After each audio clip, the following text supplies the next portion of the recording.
ನಾವು ಒಂದು ಮನೆ ಅಥವಾ ಕಟ್ಟಡ ಕಟ್ಟುವಾಗ ಆ ಅಕ್ಷರಶಃ ಪ್ರತಿಯೊಂದಕ್ಕೂ ಒಂದು ಪ್ಲಾನ್ ಇಟ್ಕೊಳ್ತೀವಿ ಅಲ್ವಾ? ಖಂಡಿತ. ಎಲ್ಲಿ ಗೋಡೆ ಬರಬೇಕು, ಎಲ್ಲಿ ಬಾಗಿಲಿರಬೇಕು ಅಂತ ನಿಖರವಾಗಿ ಲೆಕ್ಕ ಹಾಕ್ತೀವಿ. ಹೌದು. ಆ ಡ್ರಾಯಿಂಗ್ ಕಣ್ಣಿಗೆ ಕಾಣೋ ಹಾಗೆ ಇರುತ್ತೆ. ನಾವೇನ್ ಮಾಡ್ತೀವಿ ಅಂದ್ರೆ ನಮ್ಮ ಸಂಪೂರ್ಣ ಬದುಕನ್ನ ಕೂಡ ಇದೇ ರೀತಿ ಒಂದು ಪ್ಲಾನ್ ಪ್ರಕಾರ ಕಂಟ್ರೋಲ್ ಮಾಡೋಕೆ ಇಷ್ಟಪಡ್ತೀವಿ. ನಮ್ಮ ಕರಿಯರ್ ಇರ್ಬೋದು, ರಿಟೈರ್ಮೆಂಟ್ ಪ್ಲಾನ್ ಇರ್ಬೋದು, ಎಲ್ಲವೂ ಒಂದು ಇಂಜಿನಿಯರಿಂಗ್ ಡ್ರಾಯಿಂಗ್ ತರಹ ಇರ್ಬೇಕು ಅಂತ ಅನ್ಕೊಳ್ತೀವಿ. ಕರೆಕ್ಟ್. ಆ ನಿಖರತೆ ನಮಗೆ ಒಂದು ಸೇಫ್ಟಿ ಫೀಲಿಂಗ್ ಕೊಡುತ್ತೆ.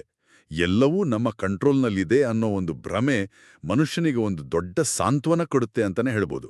ಆದ್ರೆ ವಾಸ್ತವದಲ್ಲಿ ಈ ಬದುಕು ಮತ್ತು ಸಾವಿನ ವಿಚಾರಕ್ಕೆ ಬಂದಾಗ ಆ ಲೆಕ್ಕಾಚಾರ, ಆ ಡ್ರಾಯಿಂಗ್ ಎಲ್ಲವೂ ತಲೆ ಕೆಳಗಾಗ್ಬಿಡುತ್ತೆ ಅಲ್ವಾ? ಹೌದು. ಬದುಕು ವಿಪರೀತ ಅನಿಶ್ಚಿತ. ತೀವಿ. ಆದ್ರೆ ನಮ್ಮ ಕೈಯಲ್ಲಿ ಕಿಂಚಿತ್ತೂ ಕಂಟ್ರೋಲ್ ಇಲ್ಲದ ಒಂದೇ ಒಂದು ಸತ್ಯ ಅಂದ್ರೆ ಅದು ನಮ್ಮ ಅಂತಿಮ ಘಳಿಗೆ. ಸೊ ಈ ಅನಿಶ್ಚಿತತೆಯನ್ನ ಎದುರಿಸೋದಕ್ಕೆ ನಮ್ಮ ಪೂರ್ವಜರು ಒಂದು ದಿನನಿತ್ಯದ ಆಚರಣೆಯನ್ನ ಅಂದ್ರೆ ಮಾನಸಿಕ ಕನ್ನಡಿಯಂತಹ ಒಂದು ಪದ್ಧತಿಯನ್ನ ಇಟ್ಕೊಂಡಿದ್ರು. ಆದ್ರೆ ನಾವಿಂದು ಅದನ್ನ ಬರೀ ಒಂದು ಹಳೆಯ ಪದ್ಧತಿ ಅನ್ಕೊಂಡು ಮೂಲೆಗೆ ಸೇರಿಸ್ಬಿಟ್ಟಿದೀವಿ. ಎಕ್ಸಾಕ್ಟ್ಲಿ. ಇವತ್ತಿನ ನಮ್ಮ ಈ ಆಳವಾದ ವಿಶ್ಲೇಷಣೆಯಲ್ಲಿ ನಾವು ಇದನ್ನೇ ಬಿಡಿಸಿ ನೋಡ್ಲಿದ್ದೀವಿ. ನಮ್ಮ ಇವತ್ತಿನ ಕೇಂದ್ರಬಿಂದು ಒಂದು ಅತ್ಯಂತ ಕುತೂಹಲಕಾರಿ ಗ್ರಂಥ. ಅದೇ ಸಂಧ್ಯಾವಂದನೆಯ ಅಂತರಂಗ ಸಂಪುಟ 2. ಓಹೋ, ವಿಜಯೇಂದ್ರ ರಾಮನಾಥ ಭಟ್ರು ಸಂಪಾದನೆ ಮಾಡಿರೋ ಪುಸ್ತಕ ಅಲ್ಲ ಇದು? ಹೌದು ಹೌದು. ವಿದ್ಯಾಧೀಶ ತೀರ್ಥ ಶ್ರೀಪಾದ ಒಡೆಯರ್ ಸ್ವಾಮೀಜಿಯವರ ಆಶೀರ್ವಾದ ಕೂಡ ಈ ಪುಸ್ತಕಕ್ಕಿದೆ. ಮೇಲ್ನೋಟಕ್ಕೆ ಇದು ಕೇವಲ ಸಾಂಪ್ರದಾಯಿಕ ಸಂಸ್ಕೃತ ಮಂತ್ರಗಳ ಕೈಪಿಡಿಯಂತೆ ಕಾಣುತ್ತೆ. ಖಂಡಿತ. ಆದ್ರೆ ಇದನ್ನ ಓದುತ್ತಾ ಹೋದ್ರೆ ಇದ್ರೊಳಗೆ ಮಾನವನ ಅತಿ ದೊಡ್ಡ ಭಯಗಳನ್ನ, ಮುಖ್ಯವಾಗಿ ಸಾವಿನ ಭಯವನ್ನ ಎದುರಿಸುವ ಒಂದು ಅದ್ಭುತವಾದ ಮನೋವಿಜ್ಞಾನ ಅಡಗಿದೆ ಅನ್ನೋದು ಅರ್ಥ ಆಗತ್ತೆ. ಬನ್ನಿ ಇದನ್ನೊಮ್ಮೆ ಬಿಡಿಸಿ ನೋಡೋಣ. ಖಂಡಿತವಾಗಿಯೂ. ಇಲ್ಲಿ ಗಮನಿಸಬೇಕಾದ ಅತ್ಯಂತ ಕುತೂಹಲಕಾರಿ ಅಂಶ ಏನಂದ್ರೆ, ಈ ಗ್ರಂಥದ ವಿನ್ಯಾಸವೇ ನಮ್ಮ ಸಾಮಾನ್ಯ ಗ್ರಹೀಕೆಗಿಂತ ಭಿನ್ನವಾಗಿದೆ. ಅಂದ್ರೆ ಯಾವ ರೀತಿ ಭಿನ್ನವಾಗಿದೆ? ನೋಡಿ, ಇದರ ಮೊದಲ ಸಂಪುಟದಲ್ಲಿ ಕರ್ಮಯೋಗದ ಕಡೆಗೆ, ಅಂದ್ರೆ ಆಚರಣೆಗಳ ಕ್ರಿಯೆ, ಆ ವಿಧಿವಿಧಾನಗಳ ಕಡೆಗೆ ಗಮನಹರಿಸಲಾಗಿದೆ. ಆದರೆ ನಾವಿವತ್ತು ಚರ್ಚೆ ಮಾಡ್ತಾ ಇರೋ ಈ ಎರಡನೇ ಸಂಪುಟ ಭಕ್ತಿಯುಕ್ತ ಜ್ಞಾನಯೋಗದ ಕಡೆಗೆ ಬೆಳಕು ಚೆಲ್ಲುತ್ತೆ. ಅಂದ್ರೆ ಬರೀ ಕ್ರಿಯೆಯಲ್ಲ, ಜ್ಞಾನದ ಬಗ್ಗೆ ಮಾತಾಡುತ್ತೆ. ಹೌದು. ಮನುಷ್ಯ ಕೇವಲ ಏನು ಮಾಡಬೇಕು ಅನ್ನೋದನ್ನ ತಿಳ್ಕೊಂಡ್ರೆ ಸಾಲದು. ಅವನು ಆ ಆಚರಣೆಗಳನ್ನ ಏಕೆ ಮಾಡಬೇಕು, ಅದರ ಹಿಂದಿನ ಆಳವಾದ ಮಾನಸಿಕ ಮತ್ತು ತಾತ್ವಿಕ ಉದ್ದೇಶ ಏನು ಅನ್ನೋದರ ವಿಶಾಲವಾದ ಚಿತ್ರಣವನ್ನ ಇದು ಕೊಡುತ್ತೆ. ದಿನನಿತ್ಯದ ಒಂದು ಸರಳ ಆಚರಣೆಯ ಹಿಂದೆ ಇಂದಿನ ಆಧುನಿಕ ಬದುಕುಗೂ ಅತ್ಯಂತ ಹತ್ತಿರವಾದ ಜೀವನ ಮರಣಗಳ ಬಗೆಗಿನ ತತ್ವಶಾಸ್ತ್ರ ಹೇಗೆ ಹೆಣೆದುಕೊಂಡಿದೆ ಅನ್ನೋದನ್ನ ಇದು ಬಿಚ್ಚಿಡುತ್ತೆ. ನಮ್ಮಲ್ಲಿ ಬಹುತೇಕರು ಸಂಧ್ಯಾವಂದನೆ ಅಂದ್ರೆ ಅದೊಂದು ಯಾಂತ್ರಿಕ ಪ್ರಕ್ರಿಯೆ. ಆ ಬೆಳಗ್ಗೆ ಎದ್ದು ಗಡಿಬಿಡಿಯಲ್ಲಿ ಏನೋ ಕೆಲವು ಮಂತ್ರಗಳನ್ನ ಉಚ್ಚರಿಸುವ ಒಂದು ನಿಯಮ ಅಂತ ಮಾತ್ರ ಅನ್ಕೊಂಡಿದ್ದೀವಿ ಅಲ್ವಾ? ಹೌದು. ಬಹುಪಾಲು ಜನರ ತಲೆಯಲ್ಲಿರೋದದೇ. ಆದರೆ ಇದ್ರೊಳಗೆ ಇಷ್ಟು ಆಳವಾದ ಜ್ಞಾನಯೋಗ ಇದೆ ಎನ್ನುವುದು ನಿಜಕ್ಕೂ ಬೆರಗುಗೊಳಿಸುವ ವಿಚಾರ. ನನಗೊಂದು ಪ್ರಶ್ನೆ ಕಾಡ್ತಿದೆ. ಇಷ್ಟೊಂದು ಅರ್ಥಗರ್ಭಿತವಾದ, ನಮ್ಮ ಮಾನಸಿಕ ಸ್ವಾಸ್ಥ್ಯವನ್ನ ಕಾಪಾಡುವಂತಹ ಒಂದು ಆಚರಣೆ ಆಧುನಿಕ ಜಗತ್ತಿನಲ್ಲಿ ಏಕೆ ಇಷ್ಟು ವೇಗವಾಗಿ ಮರೆಯಾಗ್ತಾ ಇದೆ? ಇದು ಬಹಳ ಮುಖ್ಯವಾದ ಪ್ರಶ್ನೆ. ಈ ಗ್ರಂಥದ ಕೊನೆಯ ಭಾಗದಲ್ಲಿ ಉಲ್ಲೇಖಿಸಿರುವ ವಾಸ್ತವಿಕ ಸಮಸ್ಯೆಯತ್ತ ನಾವೀಗ ಕಣ್ಣಾಡಿಸಬೇಕು. ಗ್ರಂಥದಲ್ಲಿ ಇದ್ರ ಬಗ್ಗೆ ಏನ್ ಹೇಳಿದ್ದಾರೆ? ಈ ಗ್ರಂಥದಲ್ಲಿ ಆಚರಣೆಗಳು ಮರೆಯಾಗೋದಕ್ಕೆ ಬಹಳ ಪ್ರಾಯೋಗಿಕವಾದ 3 ಕಾರಣಗಳನ್ನು ಕೊಟ್ಟಿದ್ದಾರೆ. ಅದರಲ್ಲಿ ಪ್ರಮುಖವಾದದ್ದು ನಮ್ಮ ಉಪನಯನ ಅಥವಾ ಮುಂಜಿಯ ಸಂದರ್ಭದಲ್ಲಿ ನಡೆಯುವ ಪ್ರಕ್ರಿಯೆ. ಓಹೋ, ಮುಂಜಿಯಲ್ಲೇ ಏನಾಗುತ್ತೆ? ಅಲ್ಲಿನ ಆಚರಣೆಗಳಲ್ಲಿ ಪುರೋಹಿತರು ಕೇವಲ ಯಜ್ಞೋಪವೀತ ಧಾರಣೆಯವರೆಗಿನ ವಿಧಿಗಳನ್ನ, ಅಂದ್ರೆ ಭೌತಿಕವಾಗಿ ಜನಿವಾರ ಹಾಕುವ ಪ್ರಕ್ರಿಯೆಯನ್ನ ಮಾತ್ರ ಮುಗಿಸಿಬಿಡ್ತಾರೆ. ಆ ನಂತರದ ಜೀವನ ಪೂರ್ತಿ ಮಗುವಿಗೆ ಮಾನಸಿಕ ಸ್ಥೈರ್ಯವನ್ನ ನೀಡಬೇಕಾದ ಸಂಧ್ಯಾವಂದನೆ ಅಭ್ಯಾಸವನ್ನ ಮಾಡೋದನ್ನೇ ಮರೆತು ಬಿಡ್ತಾರೆ. ಅರೆ ಹೌದಲ್ವಾ? ಹೌದು. ಅಥವಾ ಕಲಿಸಿದ್ರೂ ಕೂಡ ಅದರ ಹಿಂದಿನ ಆ ಏಕೆ ಎನ್ನುವ ಪ್ರಶ್ನೆಗೆ ಉತ್ತರ ಕೊಡಲ್ಲ. ಇದು ಹೇಗಿದೆ ಅಂದ್ರೆ ಏನ್ ಗೊತ್ತಾ, ನಾವು ಅತ್ಯಂತ ದುಬಾರಿಯಾದ ಮತ್ತು ಅತ್ಯಾಧುನಿಕವಾದ ಒಂದು ಸ್ಮಾರ್ಟ್ ಫೋನ್ ಖರೀದಿ ಮಾಡಿದ ಹಾಗೆ. ಕರೆಕ್ಟ್. ಆ ಫೋನ್ನಲ್ಲಿ ನಮ್ಮ ಬದುಕನ್ನ ಸುಲಭ ಮಾಡೋ ಸಾವಿರಾರು ಅದ್ಭುತ ಫೀಚರ್ಗಳಿರ್ತವೆ. ಆದ್ರೆ ಆ ಫೀಚರ್ಗಳನ್ನ ಹೇಗೆ ಬಳಸಬೇಕು ಅಂತ ಹೇಳ್ಕೊಡುವ ಮ್ಯಾನ್ಯುಯಲ್ ಅನ್ನ ಯಾರೂ ಓದಲ್ಲ ಅಥವಾ ನಮಗೆ ಹೇಳ್ಕೊಡುವವರು ಇರಲ್ಲ. ಹೌದು. ಹಾಗಾಗಿ ಆ ಇಡೀ ಸ್ಮಾರ್ಟ್ ಫೋನ್ ಅನ್ನ ನಾವು ಕೇವಲ ಟೈಮ್ ನೋಡೋಕೆ ಮಾತ್ರ ಬಳಸಿ ಉಳಿದ ಅದ್ಭುತ ಟೆಕ್ನಾಲಜಿನ ವೇಸ್ಟ್ ಮಾಡಿದ ಹಾಗೆ ಆಗುತ್ತೆ. ಇಲ್ಲಿ ಹಾರ್ಡ್ವೇರ್ ಇದೆ, ಆದ್ರೆ ಸಾಫ್ಟ್ವೇರ್ನ ಟ್ರೈನಿಂಗ್ ಇಲ್ಲ. ಆ ಸ್ಮಾರ್ಟ್ಫೋನ್ನ ಉಪಮೆ ಇಲ್ಲಿನ ಪರಿಸ್ಥಿತಿಗೆ ಕರಾರುವಾಗಾಗಿ ಒಪ್ಪುತ್ತೆ. ಈ ತರಬೇತಿಯ ಕೊರತೆಯ ಜೊತೆಗೆ ಮತ್ತೊಂದು ಅತಿದೊಡ್ಡ ಸವಾಲು ಅಂದ್ರೆ ನಮ್ಮ ಇಂದಿನ ಆಧುನಿಕ ಶಿಕ್ಷಣ ವ್ಯವಸ್ಥೆ ಮತ್ತು ಬೆಳಗಿನ ದಿನಚರ್ಯೆ. ಬೆಳಗಿನ ದಿನಚರ್ಯೆ ಅಂದ್ರೆ ಸ್ಕೂಲ್ ಟೈಮಿಂಗ್ಸ್ ಬಗ್ಗೆ ಹೇಳ್ತಿದ್ದೀರಾ? ಎಕ್ಸಾಕ್ಟ್ಲಿ. ಇಂದಿನ ಮಕ್ಕಳಿಗೆ ಬೆಳಗಿನ ಜಾವ ಅಂದ್ರೆ ಒಂದು ಪ್ರಶಾಂತತೆಯ ಸಮಯವಾಗಿ ಉಳಿದಿಲ್ಲ, ಅದು ಒಂಥರ ಯುದ್ಧ ಭೂಮಿಯಾಗ್ಬಿಟ್ಟಿದೆ. ಹೌದು, ಗಡಿಬಿಡಿ ಶುರುವಾಗಿರುತ್ತೆ. ಬೇಗ ಎದ್ದು ಇಂಗ್ಲಿಷ್ ಮೀಡಿಯಂ ಶಾಲೆಗೆ ಹೋಗಲು ಸ್ನಾನ ಮಾಡಿ, ಗಡಿಬಿಡಿಯಲ್ಲಿ ತಿಂಡಿ ಮುಗಿಸಿ ಶಾಲಾ ವಾಹನವನ್ನ ಹಿಡಿಯುವ ಆತುರ ಇರುತ್ತೆ. ಈ ಧಾವಂತದಲ್ಲಿ ಮನಸ್ಸನ್ನ ಶಾಂತಗೊಳಿಸುವ ಸಂಧ್ಯಾವಂದನೆಯ ಪ್ರಕ್ರಿಯೆ ಮೂಲೆಗುಂಪಾಗ್ತಾ ಇದೆ. ಖಂಡಿತ. ಬೆಳಗಿನ ಆ ನಿಶ್ಶಬ್ದತೆಯನ್ನ ಕಳಕೊಳ್ಳೋದ್ರಿಂದ ಮಗುವಿನ ಇಡೀ ದಿನದ ಮಾನಸಿಕ ಸ್ಥಿತಿ ಒಂದು ರೀತಿಯ ಸರ್ವೈವಲ್ ಮೋಡ್ ಅಥವಾ ಒಂದು ಆತಂಕದ ಸ್ಥಿತಿಯಲ್ಲಿಯೇ ಆರಂಭವಾಗುತ್ತೆ. ಆ ಬೆಳಗಿನ ಜಾವದ ಗಡಿಬಿಡಿ ಕೇವಲ ಸಮಯದ ಅಭಾವ ಮಾತ್ರ ಅಲ್ಲ, ಅದು ನಮ್ಮ ಆಂತರಿಕ ಸ್ಥಿರತೆಯನ್ನೇ ಕಸಿದುಕೊಳ್ತಾ ಇದೆ ಅನ್ಸುತ್ತೆ. ಹೌದು. ಇದ್ರ ಜೊತೆಗೆ ಯಾರಾದ್ರೂ ಸ್ವಲ್ಪ ಸಮಯ ಮಾಡ್ಕೊಂಡು ಈ ಆಚರಣೆಯನ್ನ ಕಲಿಯೋಣ ಅಂತ ಮುಂದಾದ್ರೆ ಅಲ್ಲಿ ಮತ್ತೊಂದು ದೊಡ್ಡ ತಡೆಗೋಡೆ ಎದುರಾಗುತ್ತೆ. ಅದೇ ಪಾಠಭೇದಗಳು. ಹೌದು. ಗ್ರಂಥವು ಈ ಸಮಸ್ಯೆಯನ್ನು ಗುರುತಿಸಿದೆ. ಪಾಠಭೇದ ಅಂದ್ರೆ ಒಂದೇ ಶಾಖೆಯವರಲ್ಲೇ ಇರುವ ವಿಭಿನ್ನ ನಿಯಮಗಳು. ಉದಾಹರಣೆಗೆ ಋಗ್ವೇದ ಶಾಖೆಯವರಲ್ಲೇ ಸಂಧ್ಯಾವಂದನೆಯ ಮಂತ್ರಗಳಲ್ಲಿ ಹಲವಾರು ಪಾಠಭೇದಗಳಿವೆ. ಯಾರು ಯಾವ ಮಂತ್ರವನ್ನ ಹೇಳಬೇಕು, ಯಾವ ಉಚ್ಚಾರಣೆ ಸರಿ, ಯಾವುದು ತಪ್ಪು ಅನ್ನೋ ಗೊಂದಲಗಳು ಜನರಲ್ಲಿ ವಿಪರೀತವಾಗಿವೆ. ಓ, ಇದು ಜನರಿಗೆ ಕನ್ಫ್ಯೂಸ್ ಮಾಡುತ್ತಲ್ವಾ? ಖಂಡಿತ.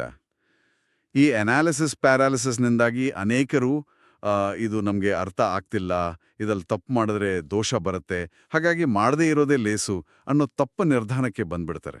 ನಾವು ಕೇವಲ ಈ ಸಣ್ಣ ಪುಟ್ಟ ಗೊಂದಲಗಳಿಂದಾಗಿ ಇಷ್ಟು ದೊಡ್ಡ ಪದ್ಧತಿಯನ್ನ ಕೈಬಿಡ್ತಾ ಇದ್ದೀವಿ, ಆದ್ರೆ ನಾವು ವಾಸ್ತವದಲ್ಲಿ ಏನನ್ನ ಕಳೆದುಕೊಳ್ತಾ ಇದ್ದೀವಿ ಅನ್ನೋದರ ಅರಿವು ನಮಗಿಲ್ಲ ಅನ್ಸುತ್ತೆ. ನಿಜವಾಗ್ಲು.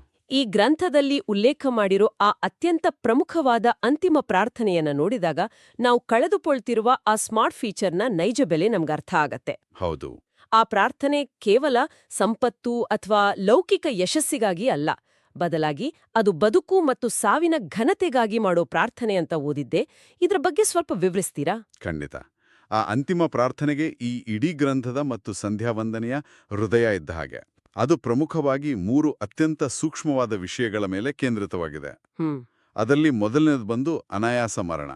ಅನಾಯಾಸ ಮರಣ ಅಂದ್ರೆ ಕೇವಲ ನಿದ್ದೆಯಲ್ಲಿ ಯಾವುದೇ ನೋವಿಲ್ಲದೆ ಶಾಂತವಾಗಿ ಸಾಯೋದು ಅಂತ ಮೇಲ್ನೋಟಕ್ಕೆ ಅನ್ಸುತ್ತೆ.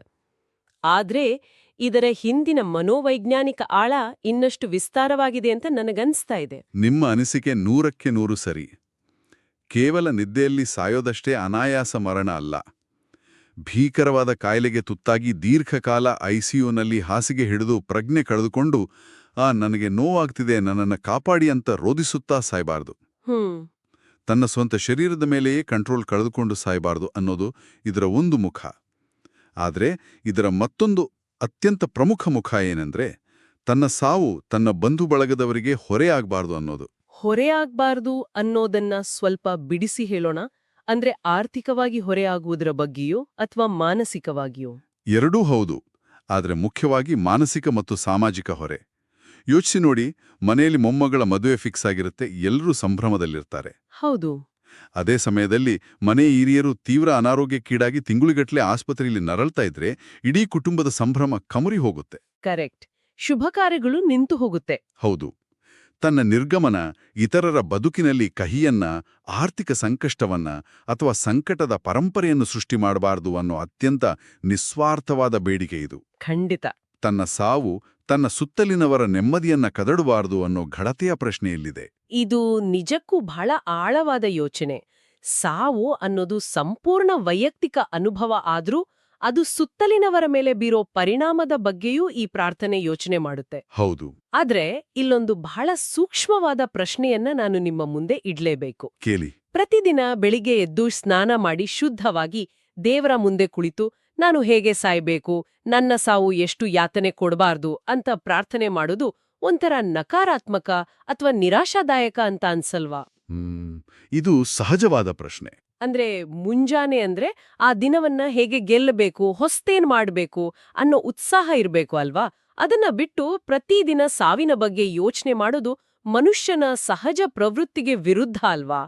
ಈ ಗ್ರಂಥ ಸಾವಿನ ಬಗ್ಗೆ ಏಕಿಷ್ಟು ಒತ್ತು ನೀಡ್ತಾ ಇದೆ? ಇದು ಮೇಲ್ನೋಟಕ್ಕೆ ಸ್ವಲ್ಪ ನೆಗೆಟಿವ್ ಆಗಿ ಕಾಣೋದು ಸಹಜ. ಆದರೆ ಇದನ್ನ ವಿಶಾಲ ದೃಷ್ಟಿಕೋನದಿಂದ ನೋಡಿದ್ರೆ, ಅಂದ್ರೆ ಇದರ ಹಿಂದಿನ ಆಳವಾದ ಮನೋವಿಜ್ಞಾನವನ್ನು ಅರ್ಥ ಮಾಡಿಕೊಂಡ್ರೆ ನಮ್ಮ ದೃಷ್ಟಿಕೋನ ಬದಲಾಗುತ್ತೆ. ಹೇಗೆ? ಇದು ಸಾವಿನ ಬಗ್ಗೆ ಇರೋ ಭಯದಿಂದ ಹುಟ್ಟಿದ ಪ್ರಾರ್ಥನೆ ಖಂಡಿತ ಅಲ್ಲ. ಬದಲಾಗಿ ಇದು ಸಾವನ್ನ ಸ್ವೀಕರಿಸುವ ಒಂದು ಮಾನಸಿಕ ತಾಲೀಮು. ಓಹೋ.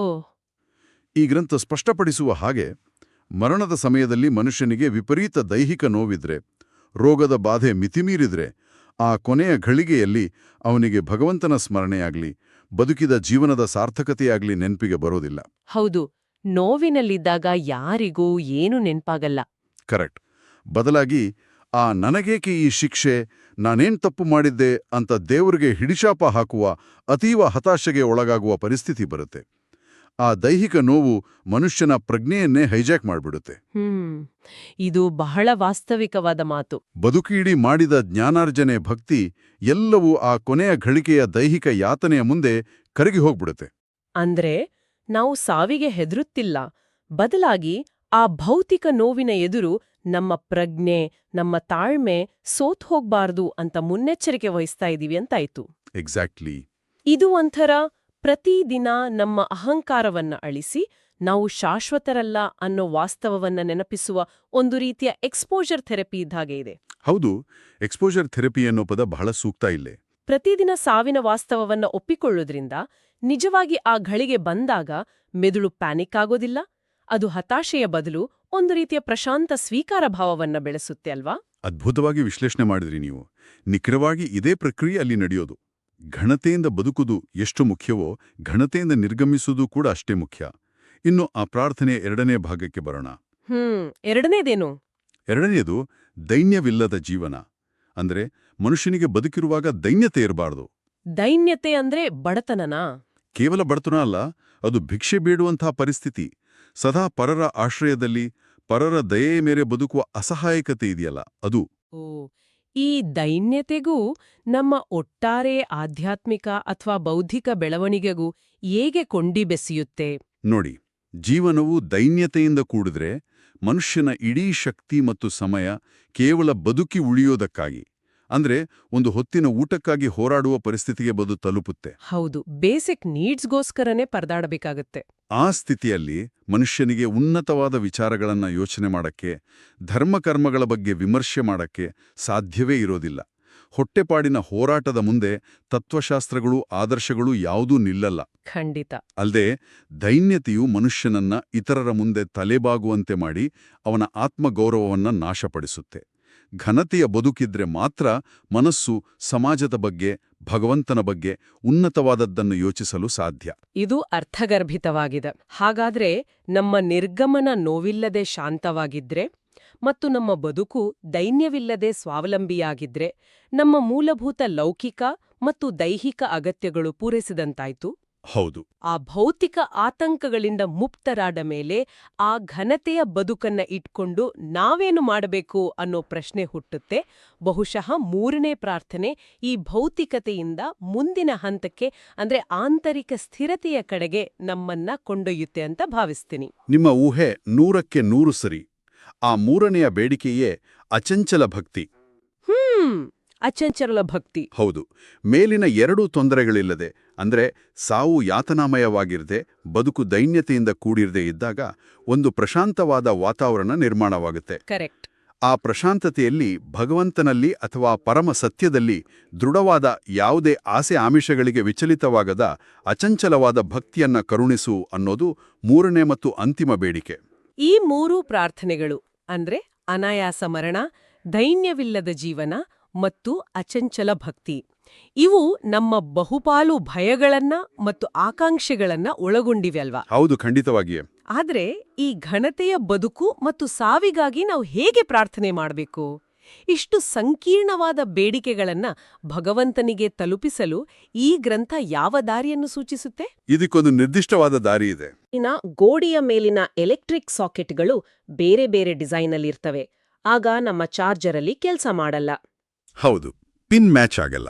ಆ ಭಿನ್ನ ಪ್ಲಗ್ ಪಾಯಿಂಟ್ಗಳಿಗೆ ಹೊಂದುವಂತೆ ನಾವೊಂದು ಯೂನಿವರ್ಸಲ್ ಅಡ್ಯಾಪ್ಟರ್ ಬಳಸ್ತೀವಿ ಅಲ್ವಾ?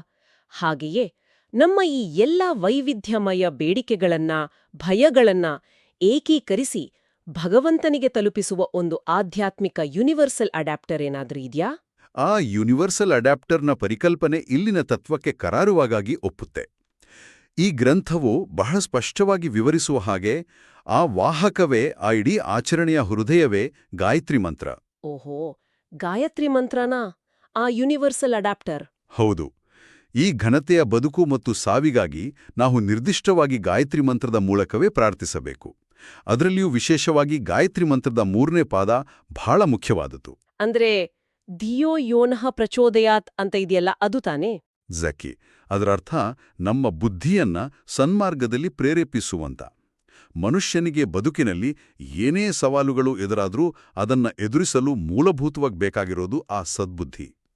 ಅಂದ್ರೆ ನಾವು ನೇರವಾಗಿ ನನ್ನ ಕಾಯಿಲೆ ವಾಸಿ ಮಾಡು ಅಥವಾ ನನಗೆ ಸಾಕಷ್ಟು ಬ್ಯಾಂಕ್ ಬ್ಯಾಲೆನ್ಸ್ ಕೊಡು ಅಂತ ಕೇಳ್ತಾ ಇಲ್ಲ. ಖಂಡಿತ ಇಲ್ಲ. ಬದಲಾಗಿ ಆ ಪರಿಸ್ಥಿತಿಯನ್ನ ಘನತೆಯಿಂದ ಎದುರಿಸುವ ಮಾನಸಿಕ ಸ್ಥೈರ್ಯವನ್ನ, ಬುದ್ಧಿಯನ್ನ ಕೊಡು ಅಂತ ಆ ಮಂತ್ರದ ಮೂಲಕ ಬೇಡ್ತಾ ಇದ್ದೀವಿ. ಹೌದು.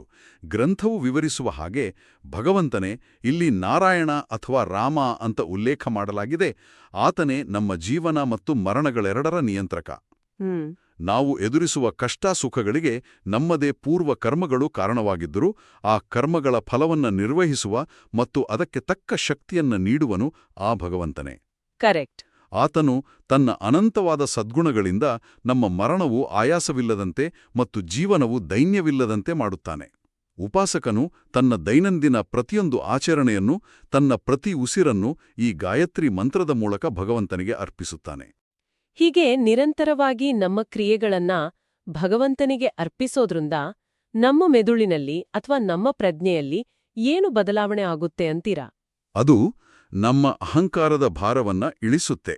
ನಾನೇ ಎಲ್ಲವನ್ನೂ ನಿಯಂತ್ರಿಸ್ತಾ ಇದ್ದೀನಿ ಅನ್ನೋ ಭ್ರಮೆಯಿಂದ ಹೊರಬಂದು ಒಂದು ಉನ್ನತ ಶಕ್ತಿಗೆ ಶರಣಾಗುವ ಪ್ರಕ್ರಿಯೆ ಅದು. ಇದು ಒಂಥರ ಲೆಟಿಂಗ್ ಗೋ ಪ್ರೋಸೆಸ್ ಇದ್ದ ಹಾಗೆ. ಹೌದು.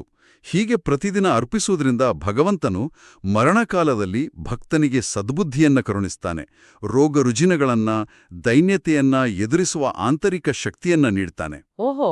ಅಂದ್ರೆ ಕೊನೆಯ ಘಳಿಗೆಯಲ್ಲಿ ಗೊಂದಲಗಳಿಲ್ದೆ, ತನ್ನ ಸಂಬಂಧಿಕರ ಮೇಲೆ ದ್ವೇಷ ರೋಷಗಳಿಲ್ದೆ, ತನ್ನ ನೋವಿನ ಬಗ್ಗೆ ಹತಾಶೆಯಿಲ್ದೆ ಭಗವಂತನ ಸ್ಮರಣೆ ಮಾಡುವಂತಹ ಅತ್ಯುನ್ನತ ಮಟ್ಟದ ಬುದ್ಧಿಯನ್ನ ಭಗವಂತ ನೀಡ್ತಾನೆ ಅನ್ನೋದು ಈ ಗ್ರಂಥದ ಸಾರ. ನಿಜಕ್ಕೂ ಅದ್ಭುತ. ಗಾಯತ್ರಿ ಮಂತ್ರವು ಕೇವಲ ಶಬ್ದಗಳ ಉಚ್ಚಾರಣೆ ಅಲ್ಲ, ಅದು ನಮ್ಮ ಆಂತರಿಕ ಅಸಹಾಯಕತೆಯನ್ನ ಭಗವಂತನ ಅನಂತ ಶಕ್ತಿಯೊಂದಿಗೆ ಬೆಸೆಯುವ ವಾಹಕ. ಒಟ್ಟಾರೆಯಾಗಿ ಈ ಆಳವಾದ ವಿಶ್ಲೇಷಣೆಯಲ್ಲಿ ನಾವು ಕಂಡುಕೊಂಡದ್ದು ಏನಂದ್ರೆ, ಸಂಧ್ಯಾವಂದನೆಯ ಅಂತರಂಗ ಸಂಪುಟ 2 ಇದು ಕೇವಲ ಬೆಳಗಿನ ಜಾವದಲ್ಲಿ ಪಠಿಸಬೇಕಾದ ಮಂತ್ರಗಳ ಲಿಸ್ಟ್ ಅಲ್ಲ. ಖಂಡಿತ ಅಲ್ಲ. ಬದಲಾಗಿ ಕರ್ಮವನ್ನ ಯಾಂತ್ರಿಕವಾಗಿ ಮಾಡುವುದರಿಂದ ಶುರುವಾಗಿ ಆ ಕರ್ಮದ ಹಿಂದಿನ ಉದ್ದೇಶವನ್ನ ಅರಿತು ಭಕ್ತಿಯುಕ್ತ ಜ್ಞಾನದ ಕಡೆಗೆ ಸಾಗುವ ಒಂದು ಅದ್ಭುತ ಮಾನಸಿಕ ಪ್ರಯಾಣವನ್ನ ಇದು ವಿವರಿಸುತ್ತೆ. ಹೌದು. ಬೆಳಗಿನ ಜಾವದ ಶಾಲೆಯ ವಾಹನ ಹಿಡಿಯುವ ಆತುರದಲ್ಲಿ, ಆಧುನಿಕ ಬದುಕಿನ ಧಾವಂತದಲ್ಲಿ ನಾವು ಕೈಬಿಡ್ತಾ ಇರೋ ಈ ಪುಟ್ಟ ಆಚರಣೆ ವಾಸ್ತವದಲ್ಲಿ ನಮ್ಮ ಇಡೀ ಜೀವನವನ್ನ ಮತ್ತು ನಮ್ಮ ಅಂತಿಮ ಘಳಿಗೆಯನ್ನ ಘನತೆಯಿಂದ ರೂಪಿಸಿಕೊಳ್ಳುವ ನಮ್ಮ ಅಹಂಕಾರವನ್ನ ಕರಗಿಸುವ ಒಂದು ದೈನಂದಿನ ಮಾನಸಿಕ ತಾಲೀಮು ಅನ್ನೋದನ್ನ ನಾವು ಅರಿತೇವು. ಕರೆಕ್ಟ್. ಇದು ನಮ್ಮನ್ನ ಮಾನಸಿಕವಾಗಿ ದೃಢಗೊಳಿಸುವ ಒಂದು ನಿರಂತರ ಅಭ್ಯಾಸ. ಪ್ರತಿದಿನ ನಮ್ಮ ಇತಿಮಿತಿಗಳನ್ನು ಒಪ್ಪಿಕೊಂಡು ವಾಸ್ತವವನ್ನು ಎದುರಿಸುವ ಶಕ್ತಿಯನ್ನೇ ಇದು ಕೊಡುತ್ತೆ. ಈ ಚರ್ಚೆಯನ್ನ ಮುಕ್ತಾಯಗೊಳಿಸ್ತಾ ನಾವು ಇಂದಿನ ವಾಸ್ತವಕ್ಕೆ ಸಂಬಂಧಿಸಿದ ಒಂದು ಹೊಸ ಮತ್ತು ಆಳವಾದ ಪ್ರಶ್ನೆಯನ್ನ ಮುಂದಿಡ್ಲೇಬೇಕು. ಯೋಚಿಸಿ ನೋಡಿ, ಈ ಗ್ರಂಥವು ಅಚಂಚನ ಭಕ್ತಿ, ಅಂದ್ರೆ ವಿಚಲಿತವಾಗದ ಏಕಾಗ್ರತೆಯಿಂದ ಕೂಡಿದ ಮನಸ್ಥಿತಿಯನ್ನ ಅಂತಿಮ ಗುರಿಯಾಗಿ ಪ್ರತಿಪಾದಿಸುತ್ತೆ. ಹೌದು. ಸೋಷಿಯಲ್ ಮೀಡಿಯಾ, ಅಲ್ಗರಿಥಮ್ಗಳು ಮತ್ತು ನಿರಂತರ ನೋಟಿಫಿಕೇಷನ್ಗಳು ನಮ್ಮ ಗಮನವನ್ನ ಹೈಜಾಕ್ ಮಾಡ್ತಾ ಇವೆ. ನಿಜವಾಗ್ಲೂ ಇದೊಂದು ದೊಡ್ಡ ಸಮಸ್ಯೆ. ನಮ್ಮ ಏಕಾಗ್ರತೆಯನ್ನ ದಿನದ 24 ಗಂಟೆಯು ಛಿದ್ರಗೊಳಿಸಲು ಇಡೀ ಒಂದು ಅಟೆನ್ಷನ್ ಎಕಾನಮಿನೇ ಕೆಲಸ ಮಾಡ್ತಾ ಇದೆ. ಸಾವಿರಾರು ವರ್ಷಗಳ ಹಿಂದೆ ಮನುಷ್ಯನಿಗೆ ಇಷ್ಟೊಂದು ಬಾಹ್ಯ ಗೊಂದಲಗಳಿರ್ಲಿಲ್ಲ. ಆದ್ರೂ ಆ ಕಾಲದಲ್ಲಿಯೇ ಮನಸ್ಸನ್ನ ಏಕಾಗ್ರಗೊಳಿಸುವ ಈ ದಿನನಿತ್ಯದ ಕಡ್ಡಾಯ ಆಚರಣೆಯ ಅಗತ್ಯವನ್ನ ನಮ್ಮ ಪೂರ್ವಜರು ಕಂಡುಕೊಂಡಿದ್ರು. ಬಹಳ ಇಂಟ್ರೆಸ್ಟಿಂಗ್ ಪಾಯಿಂಟ್ ಇದು. ಹಾಗಾದ್ರೆ ನಮ್ಮ ಗಮನವನ್ನ ಸೆಳೆಯಲು ಲಕ್ಷಾಂತರ ಪರದೆಗಳು ಕಾಯುತ್ತಿರುವ ಈ ಇಂದಿನ ವಿಕ್ಷಿಪ್ತ ಯುಗದಲ್ಲಿ ಬೆಳಗಿನ ಜಾವದ ಆ 15 ನಿಮಿಷಗಳ ಕಡ್ಡಾಯ ಏಕಾಗ್ರತೆಯ ಆಚರಣೆ ಕೇವಲ ಧಾರ್ಮಿಕ ಪದ್ಧತಿಯಾಗಿ ಉಳಿದಿಲ್ಲ, ಬದಲಾಗಿ ನಮ್ಮ ಮಾನಸಿಕ ಸ್ವಾಸ್ಥ್ಯವನ್ನ ಉಳಿಸಿಕೊಳ್ಳುವ ಅನಿವಾರ್ಯ ಅಸ್ತ್ರವಾಗಿ ಮಾರ್ಪಟ್ಟಿದೆಯಾ? ಆ ಹಳೆಯ ಆಚರಣೆ ಹಿಂದಿಗಿಂತ ಇಂದು ಹೆಚ್ಚು ಪ್ರಸ್ತುತವಾಗಿದೆಯಾ? ಅತ್ಯಂತ ಸೂಕ್ತವಾದ ಮತ್ತು ನಮ್ಮ ಕಾಲಮಾನಕ್ಕೆ ಬೇಕಾದ ವಿಮರ್ಶೆ ಇದು. ನಮ್ಮ ಗಮನವನ್ನ ಕಳೆದುಕೊಳ್ತಿರುವ ಈ ಯುಗದಲ್ಲಿ ನಮ್ಮನ್ನ ನಾವು ಮತ್ತೆ ಬೇರೂರಿಸಿಕೊಳ್ಳುವ ಪ್ರಕ್ರಿಯೆ ಇದು ಅಂತ ಹೇಳಬಹುದು. ಖಂಡಿತ. ಇಂದಿನ ಆಧುನಿಕ ವಿಜ್ಞಾನ ಮತ್ತು ವೈದ್ಯಕೀಯ ಕ್ಷೇತ್ರಗಳು ಕೇವಲ ನಮ್ಮ ಆಯಸ್ಸನ್ನ, ಅಂದ್ರೆ ನಮ್ಮ ಜೀವಿತಾವಧಿಯ ವರ್ಷಗಳನ್ನ ಹೆಚ್ಚಿಸುವತ್ತ ಮಾತ್ರ ಗಮನ ಹರಿಸ್ತಾ ಇವೆ. ಆದ್ರೆ 100 ವರ್ಷಗಳ ಹಿಂದೆಯೇ ರಚಿತವಾದ ಈ ಗ್ರಂಥವು ಆ ಜೀವಿತಾವಧಿಗೆ ಮತ್ತು ಅಂತಿಮ ವಿದಾಯಗೆ ಘನತೆಯನ್ನ ಸೇರಿಸೋ ಬಗ್ಗೆ ಮಾತಾಡ್ತಿದೆ. ಹೌದು. ಬಹುಶಃ ನಾವು ನಮ್ಮ ಬದುಕಿನ ಉದ್ದವನ್ನ ಅಳೆಯುವ ಭರದಲ್ಲಿ ಅದರ ಆಳ ಮತ್ತು ಘನತೆಯನ್ನ ನಿರ್ಲಕ್ಷಿಸ್ತಾ ಇದ್ದೀವಿಯೇ. ಮುಂದಿನ ಬಾರಿ ನಾವು ನಮ್ಮ ಬದುಕಿನ ಭವಿಷ್ಯದ ನಕ್ಷೆಯನ್ನ ಬಿಡಿಸುವಾಗ ಕೇವಲ ದಿನಗಳನ್ನ ಸೇರಿಸುವುದಷ್ಟೇ ಅಲ್ಲ, ಆ ದಿನಗಳಿಗೆ ಮತ್ತು ನಮ್ಮ ಅಂತಿಮ ವಿದಾಯಕ್ಕೆ ಘನತೆಯನ್ನ ಹೇಗೆ ತುಂಬ್ಕೋಬಹುದು ಅನ್ನೋದ್ರ ಬಗ್ಗೆಯೂ ಒಮ್ಮೆ ಯೋಚಿಸೋಣ. ಆಂತರಿಕ ಸ್ಥಿರತೆಯ ಕಡೆಗಿನ ನಮ್ಮ ಪ್ರಯಾಣ ನಿರಂತರವಾಗಿರಲಿ.